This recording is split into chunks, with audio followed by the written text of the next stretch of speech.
নমস্কার বন্ধুরা, কেমন আছেন আপনারা? আশা করছি আপনারা খুব খুব ভালো আছেন। আমরাও ভালো আছি।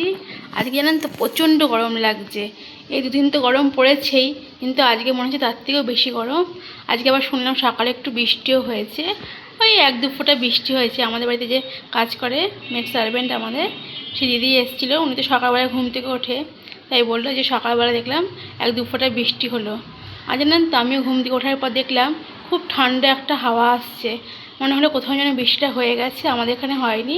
সেই ঠান্ডা হাওয়াটা এখানে আসছে, তাই খুব সুন্দর হাওয়াটা, এত মিষ্টি হাওয়াটা। কিন্তু এখন যত বেলা হচ্ছে মানে গরম, প্রচণ্ড গরম পড়ছে, মানে কি বলবো, মানে প্রচণ্ড ঘাম হচ্ছে। কালকে তো বীভৎস ঘাম হচ্ছে, কালকে বাইরে আসাই যাচ্ছিলো না, আসলেই সারা শরীর ঘেমে জল হয়ে যাচ্ছিলো। আর আজকেও খুব গরম, আজকে রান্না বান্না করতে ইচ্ছা করছে না। তবু আপনার দাদাভাই নিয়ে এসেছে বাজার থেকে, শুনলাম মাছ, বললো মাছ এনেছি। সকালবেলা আমরা যখন ঘুমাচ্ছিলাম তখনই চলে গেছিলো বাজারে, আর বাজার থেকে মাছ নিয়ে চলে এসছে।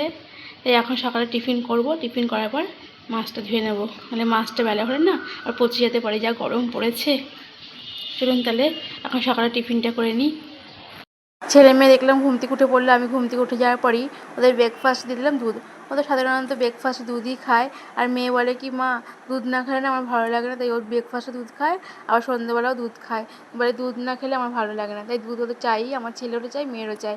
আমি বলি অন্য কিছু করে দিই ব্রেকফাস্টে বা ইভিনিং স্ন্যাক্সে, বলতে না, দুধ ছাড়া আমাদের চলবে না, দুধ আমাদের দাও। একদিকে ভালোই, দুধ খাওয়া তো ভালো, তাই না বলুন? দুধে প্রচুর পরিমাণে ক্যালসিয়াম থাকে। এই বয়সে যদি দুধ খাওয়া ছেড়ে দেয় তাহলে ক্যালসিয়ামের অভাব দেখা দেবে। দুধ খাওয়াটা ভালোই আমি মনে করি। এবার দুধ দিয়ে দিয়েছিলাম, আর আমি করে নিয়েছিলাম ম্যাগি। এই ম্যাগিটা আপনার দাদাভাই কালকে নিয়ে এসেছিলো আমাদের এখানে যে মোড় সুপার মার্কেট আছে সেখান থেকে। আর নিয়ে এসেছিলো আটা নুডলস। ছেলে মেয়ে বলে আমরা কেউই এই নুডলসটা খাবো না, তুমি খেয়ে নাও। তাই আমিও বানিয়ে ফেললাম এই নুডলস, আর সঙ্গে নিলাম ধনেপাতা পুদিনা চাটনি। আমার মনে হলো কি যে একটু চাটনি দিয়ে খাই ম্যাগিটা, তাহলে হয়তো খেতে আরও বেশি ভালো লাগবে। আর জানেন তো সত্যি মানে এত ভালো হয়েছিল ম্যাগিটা, যেরকম মশলাটা ঝাল ঝাল ছিল, আর ম্যাগিটা খেতেও কিন্তু বেশ ভালোই লাগলো। আটা দিয়ে তৈরি একটু ডিফারেন্স লাগছিলো, কেন ময়দা দিয়ে ম্যাগি তৈরি ওটা একরকম, এটা আটা দিয়ে তৈরি বলে একটু একরকম, কিন্তু আমার কাছে ভালোই লেগেছে, খারাপ লাগেনি। কিন্তু আমার ছেলে মেয়ে তো আজকালকার বাচ্চা, ওরা খাবে না এরকম, ওরা আটার কোনো কিছুই খেতে চায় না। রুটি বলি খা, রুটি খাবে না, কিন্তু আমার কাছে কিন্তু খুব ভালো লেগেছিলো, জানেন না। কিন্তু সকালের ব্রেকফাস্ট করা হয়ে গেল। আর আপনার দাদাভাই দেখুন মাছ নিয়ে চলে এসেছি। আপনাদের বললামই মাছটা যেন এখন ধুয়ে নেওয়া, দেখি কি পার্শে মাছ এনেছে আর পাবদা মাছ, 2 রকমের মাছ এনেছে। আজকে এক রকম মাছই করবো, 2 রকম আর করতে পারবো না, যা গরম পড়েছে। এই গরমে গ্যাসের সামনে রান্না করাটাই একটা খুব কষ্টের ব্যাপার। মেয়েকে জিজ্ঞেস করবো কোন মাছটা খায়, যে মাছটা বলবে খাবে সেই মাছটাই আমি ওকে রান্না করে দেবো। আর মাছগুলো দেখুন বেশ ভালোই কিন্তু এনেছে, টাটকা টাটকা একদম। পুকুর থেকে যখন মাছ ধরে তখন তো টাটকাই থাকে, ওই জল থেকে উঠিয়ে আনার পর তো মাছ মরে যায়, তাই না বলুন? কিন্তু মাছটা দেখে মনে হচ্ছে পুরো ফ্রেশ মাছ একদম। তাই মাছটা এখন ভালো করে ধুয়ে নিই, তারপরে আমি মাছটাকে নুন হলুদ মাখিয়ে রেখে দেবো। আর ঘরে যাই একবার মেয়েকে জিজ্ঞেস করে আসি যে কোন মাছটা খাবে, ও যেই মাছটা হলো সেই মাছটাই করে দেবো। ওরা আবার পার্শে মাছ ভাজা খেতে খুব ভালো লাগে, বলে কি, মা গরম ভাতে পার্শে মাছ ভাজা একটু লঙ্কা দিয়ে একটু পেঁয়াজ দেবে, খেতে খুব ভালোই লাগে। এমনি সময় কিন্তু লঙ্কা খাবে না, জানেন তো, কিন্তু মাছ ভাজার সাথে লঙ্কা খেতে খুব ভালোবাসে। আর দেখুন এদিকে আমি ডাল বসিয়ে দিয়েছিলাম, ডাল সেদ্ধ হচ্ছে। ডাল না করে জানেন তো আমাদের বাড়িতে চলবে না, ডাল আমাদের লাগবে প্রতিদিনই। আপনাদের দাদাভাই বলে কি, ডাল না হলে ভালো লাগে না, একটু ঝোল ঝোল করে ডাল করবে, ভালো লাগে। আর ছেলেও অতটা ভালোবাসে না ডাল খেতে, কিন্তু কী করবে, সকাল যখন। এই বাবু, কী করছিস? আবার সকালে উঠে ব্রেকফাস্ট করে পড়াশোনা হয়ে গেছে, এখন আবার দেখুন ফোন দেখছে। ফোনে কী দেখছিস এটা? হ্যাঁ, এখন স্কুল ছুটি, খুব মজা। একদম 4 দেওয়ালের ভেতরে বসে এসি চালিয়ে ঠান্ডা করে। এখন অবশ্য এসি চলছে না, এসি বন্ধ হয়ে গেছে। আর এই শোনা, তুই কী করছিস? বাবা ফোন দেখছিস, পড়াশোনা হয়ে গেছে? আচ্ছা আজকে বাবা মাছ এনেছে 2 রকমের, পার্শে মাছ আর পাবদা মাছ। তুই কোন মাছটা খাবি? বাবা ভেবে ঠিক করতে পারছিস না কোন মাছটা খাবি? পাবদা মাছটা? আচ্ছা পাবদা মাছটা ঝোল করে দেবো একটু, হ্যাঁ ঠিক আছে। একটুখানি পরে স্নান করে নিবি, যা গরম পড়েছে বাইরে, বাইরে থাকা যাচ্ছে না বেশিক্ষণ, জিনিস না। ঠিক আছে, তাহলে আমি যাই, রান্নাটা শুরু করি এবার। Tata tata. এই যে দোনোমনেই পড়ে গেছিলো কোন মাছটা খাবে, পাবদা মাছ খাবে না পার্শে মাছ খাবে। আর এখন যখন ও বাড়িতে আছে, স্কুল ছুটি পড়ে গেছে, ওকে জিজ্ঞেস করলাম কোন মাছটা খাবে, তখন ও বললো পাবদা মাছটাই খাবো। জানেন তো পাবদা মাছটাই আমার করার ইচ্ছা ছিল, কারণ পাবদা মাছটা যখন আমি ধুচ্ছিলাম না, একটা দুটো মাছ দিলাম নরম নরম হয়ে গেছে। আসলে কোন ভোরবেলা জেলেরা পুকুর থেকে মাছ ধরে নিয়ে আসে, তারপরে মাছরা জলের মধ্যে রাখি ঠিকই, কিন্তু তাও এত গরম পড়েছে তো মাছ নরমই হয়ে গেছে একটা দুটো মাছ। এই দুটো মাছ ভাবলাম ভাজা করে নেবো, দুটো মাছ ভাবলাম ঝোলে করে দেবো। আর জানেন তো এই পাবদা মাছে আমি একটু তেল মাখিয়ে নিলাম। পাবদা মাছ তেলের মধ্যে দেওয়ার পরে না এত ছেটে, এক সময় আমার এতটুকু মানে গায়ে ফোসকা পড়তো পাবদা মাছ ছেটে ছেটে, কী বলবো। তাই আমার মা শিখিয়ে দিয়েছে যে পাবদা মাছের গায়ে একটু তেল মাখিয়ে নিবি, নাহলে একটু বেসন মাখিয়ে নিবি, দেখবি তারপরে তেলের মধ্যে দিবি, পাবদা মাছ ছিটবে না। তাও আমি যখন পাবদা মাছ রান্না করি ঢেকে ঢেকে রান্না করি, ভীষণ ভয় লাগে, এত ফটফট ফটফট করে তেল ছেটে না মানে ফোসকা পড়ে যাওয়ার উপক্রম।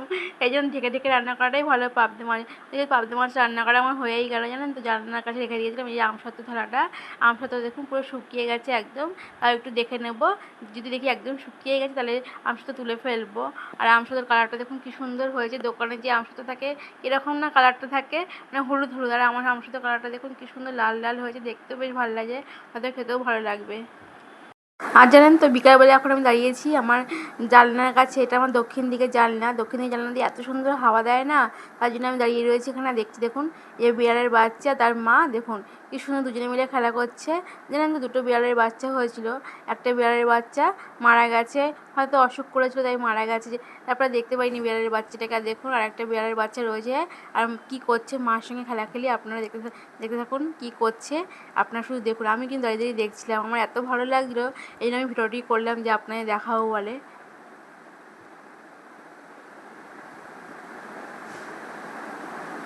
দেখুন মা তাকিয়ে রয়েছে একদিকে, বাচ্চারা তাকিয়ে রয়েছে একদিকে, মার সঙ্গে এসে খুনসুটি করছে, কি ভালো যে লাগছিল আমার দেখতে। ওই দেখুন ওই দেখুন আসছে, দেখুন আমার নিজে মার ভয় চলে যাচ্ছে, মাকে এসে লেজ ধরে টানছিল, আবার মা যে দাঁড়া দিচ্ছে অমনি পালিয়ে যাচ্ছে, এরকমই করে যাচ্ছিলো বারবার। তাই আপনাদেরকে একটু দেখাচ্ছি, আপনারা দেখুন ভালো লাগবে আপনাদেরও।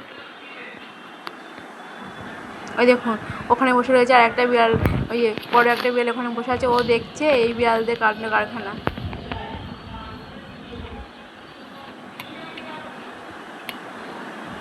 ওই দেখুন ওর মার পেছনে ওই যে আসছে, ওরা লেজ ধরে টানাটানি করছে, দেখুন মা লেজ ধরে টানাটানি করছে,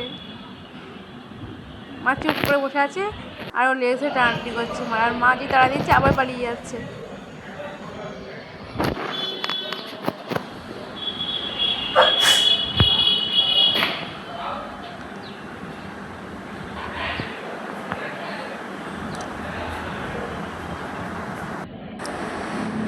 ওই দেখুন মাটা এখন শুয়ে আছে চুপচাপ, আর ও দেখছে মাকে দেখছে নাকি, আর যদি দেখে যে মা দেখছে না তাহলে ওই যখন আস্তে আস্তে হাত পা এগাচ্ছে যে মার লেজ ধরে আবার গিয়ে টানবে। ওই ওই দেখুন ওই দেখুন ওই দেখুন দেখুন মার লেজটা ধরে টানাটানি করছে, দেখছেন? ওই দেখুন ধরে, ওই দেখুন ওর লাফিয়ে মার কাছে যাচ্ছে, মা সামনে। আমার এত ভালো লাগছিল।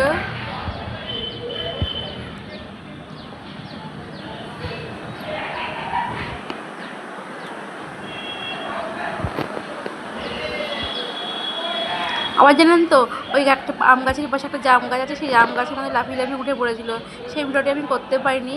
তখনই আমার চোখে পড়লো যে এখানে দুটো বিড়াল আছে, তাহলে বিড়াল দুটোকে নিয়ে ভিডিও করি।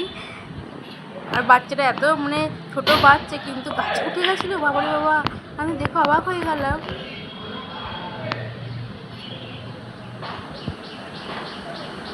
ওই দেখুন ও দেখছে মার লেজটা কোথায় যায়, মার লেজটা ধরে টানতে করার চেষ্টা করছে, আর মা যে ওকে তাড়া দিচ্ছে ও পালাচ্ছে।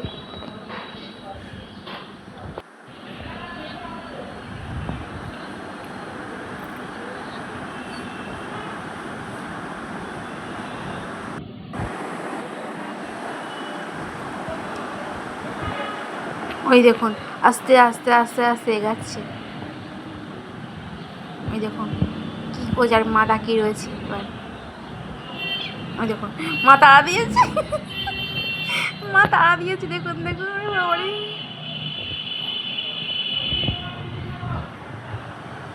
আসলে মাই বা কতক্ষণ ওর বিরক্ত সহ্য করে, তাই না বলুন? আমাদের যখন মানুষের ক্ষেত্রে হয়, বাচ্চারা মাদের এত বিরক্ত করে, তখন মারা বিরক্ত সহ্য করতে করতে তখন একসময় বাচ্চাদের মেরেই দেয় হয়তো, বা বকা দেয়, সেরকম ওদের ক্ষেত্রেও তাই দেখুন।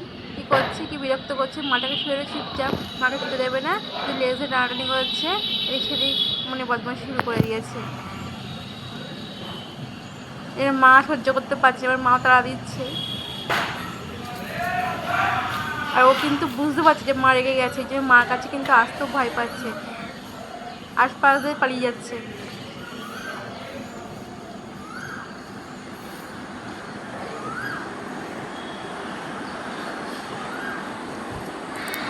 ওই দেখুন কি করছে।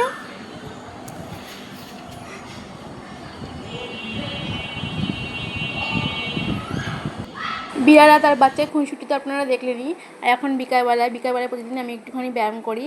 আমি এখন ব্যায়াম শুরু করে দিয়েছি, জানেন তো। ডাক্তারবাবু আমাকে ওয়েট লস করতে বলেছে, ওয়েটটা আমার খুবই বেড়ে গেছে। প্রতিদিন সকালবেলা আমাকে হাঁটতে যেতে বলেছে, কিন্তু এত গরম পড়েছে যে সকালে আমি হাঁটতে যেতেই পারি না। আর রাত্রিবেলা যেহেতু অনেক দেরি করে আমরা ঘুমাই, তার জন্য সকালবেলা উঠবো করে, ওই ঘুমে তাকাতেই পারি না। আমার জানেন তো থাইরয়েডের প্রবলেম রয়েছে, আমার হাইপোথাইরয়েড, এর জন্য আমার ওয়েটটা মাঝে মাঝে গেইন করে যায়। একবার জানেন তো আমি ওয়েট লস করেছিলাম, তখন আমার অনেকটা ওয়েট লস হয়েছিল, কিন্তু আবার দেখুন ওয়েটটা বেড়ে গেছে। ওই কুমড়োর বীজ, তারপরে চিয়া সিড এসব খেয়ে আমি কিন্তু ওয়েট লস করেছিলাম, বেশ অনেকটা উপকার পেয়েছিলাম। আবার আমাকে সেগুলি খেয়েই সুস্থ হতে হবে, ওয়েট লস করতে হবে। যাই হোক বন্ধুরা, আমার ভিডিওটি তোমাদের যদি ভালো লাগে থাকে তাহলে আমার চ্যানেলটিকে সাবস্ক্রাইব করে আমার পাশে থাকো, আর আমার ভিডিওটি সবার সঙ্গে অনেক অনেক করে শেয়ার করে নিও। তোমরা সকলেই সুস্থ থেকো বন্ধুরা, ভালো থেকো এবং আনন্দ থেকো। এখন তাহলে আমি আসি, টাটা।